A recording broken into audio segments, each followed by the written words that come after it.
Gugatan demi gugatan kandas dan ditolak di tengah jalan. Seperti cinta yang bertepuk sebelah tangan, menyisakan rasa sakit dan kecewa. Selamat siang, saya Ngurah Erlin Punarbawe dari Kubu Tambahan Buleleng, Bali. Gugatan seorang advokat dari Jakarta Subhan Palal terhadap Wakil Presiden ke-14 Gibran Rakabuming Raka terkait ijazah SMA beliau ditolak dan kandas di tengah jalan. Alasan penolakan dari Pengadilan Negeri Jakarta Pusat pada 22 Desember 2025 kemarin menyatakan bahwa Pengadilan Negeri Jakarta Pusat mengatakan ketidakwenangan pengadilan atau kompetensi absolut, menyatakan bahwa Pengadilan Negeri Jakarta Pusat tidak berwenang secara absolut untuk memeriksa dan mengadili perkara gugatan Subhan Palal terhadap Wakil Presiden ke-14 Republik Indonesia Gibran Rakabuming Raka. Persoalan syarat pencalonan dalam pemilu termasuk keabsahan ijazah kandidat dinilai bukan merupakan ranah perdata perbuatan melawan hukum atau PMH di pengadilan umum, melainkan merupakan otoritas lembaga penyelenggara pemilu dan pengadilan administratif khusus pemilu. Kandasnya gugatan Subhan Palal terhadap Wakil Presiden ke-14 Gibran Rakabuming Raka diawali dengan gagalnya mediasi sebelum adanya putusan akhir. Proses mediasi antara Subhan Palal dengan pihak Gibran Rakabuming Raka dan KPU telah dinyatakan gagal karena tidak tercapai kesepakatan damai. Cacat formil obskur libel. Meskipun putusan akhir pada Desember 2025 menekankan pada kewenangan pengadilan dalam beberapa tahapan awal, gugatan sempat dinilai kurang cermat atau tidak rinci dalam penyusunan posita atau dalil dan juga petitum atau tuntutan, sehingga dianggap mengandung cacat formil. Subhan Palal sebelumnya menuntut ganti rugi sebesar 125 triliun dan menduga adanya pelanggaran prosedur oleh KPU dalam meloloskan pendidikan Gibran yang ditempuh di Singapura dan Australia. Atas pernyataan dan putusan ini, pihak Subhan Palal menyatakan ketidakpuasannya dan menilai pengadilan telah sesat. Subhan Palal, yang sesat itu pola pikir dan hati Anda. Ada seorang advokat, mengapa bisa keluar statement mengatakan pengadilan telah sesat? Ngaca Subhan Palal. Lalu kita beralih ke gugatan lain yang juga kandas di tengah jalan. Gugatan perdata yang diajukan oleh advokat progresif Dr. Muhammad Taufik terkait dugaan ijazah palsu Presiden ke-7 Republik Indonesia, Bapak Insinyur Haji Joko Widodo, telah ditolak atau digugurkan oleh Pengadilan Negeri Surakarta melalui putusan sela pada Juli 2025 lalu. Alasan penolakan hampir sama sebagaimana yang menyangkut gugatan Subhan Palal terhadap Wakil Presiden ke-14 Gibran Rakabuming Raka.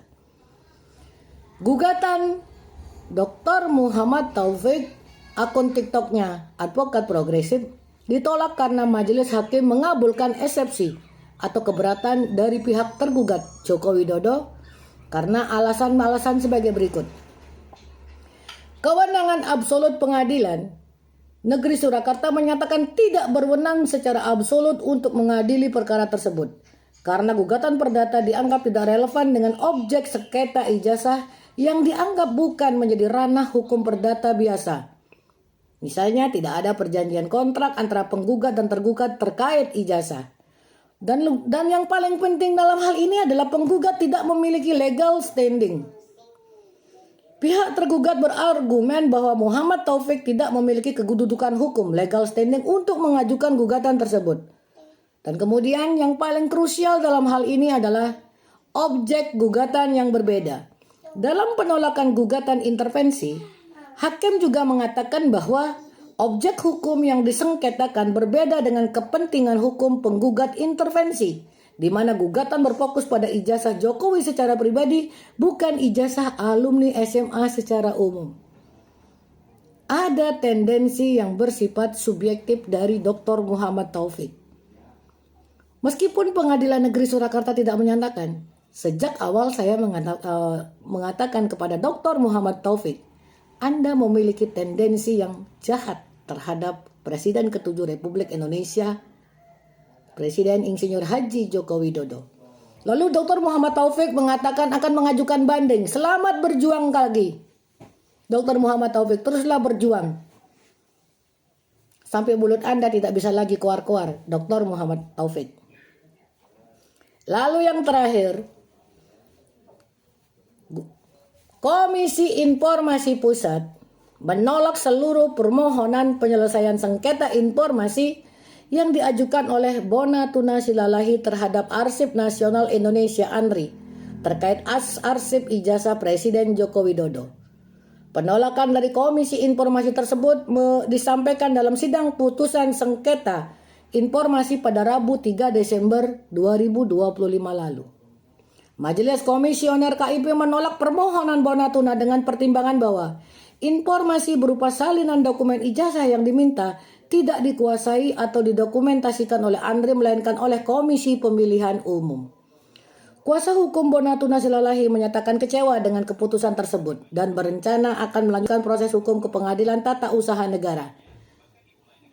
Saya secara pribadi menunggu dagelan-dagelan kalian. Ya, mau ke Komisi Informasi Pusat lagi dan lagi, mau ke PT UN, mau banding ke Pengadilan Tinggi, saya tunggu semua dagelan-dagelan kalian. Karena yang paling krusial dari semua ini adalah perjalanan akhir kasus yang menimpa Roy Suryo, Rismon Sianipar, dan Dr. Tifa. 3 tersangka dan otak dari kekisruhan dan polemik yang menyangkut ijazah Presiden ke-7 Republik Indonesia Bapak Insinyur Haji Joko Widodo dan juga status pendidikan Wakil Presiden ke-14 Gibran Rakabuming Raka. 3 tersangka dari klaster kedua, pemain-pemain figuran, pion-pion yang paling berisik bersuara. Apakah ada tekanan dari sutradara? Lalu kemudian sutradara ditekan oleh produser. Dan kemudian produser ditekan oleh pemilik rumah produksi yang mendanai semua aktivitas dan kegiatan yang menjijikkan ini. Saya sangat berkeyakinan babak baru akan segera hadir menyangkut perubahan status dari tersangka menjadi terdakwa terhadap Kanjeng Raden Mas Tumenggung Roy Suryo Noto Diprojo calon residivis, Rismon Hasiholan Sianipar, dan Dr. Tifauzia akan segera mendapatkan status terbaru, mungkin di awal tahun, di tahun baru dengan status baru dari tersangka menjadi terdakwa. Lalu kemudian dari terdakwa menjadi narapidana. Dan yang paling khusus, Roy Suryo bukan lagi menjadi narapidana, tetapi resmi menyandang gelar Kanjeng Raden Mas Tumenggung Roy Suryo Noto Diprojo residivis.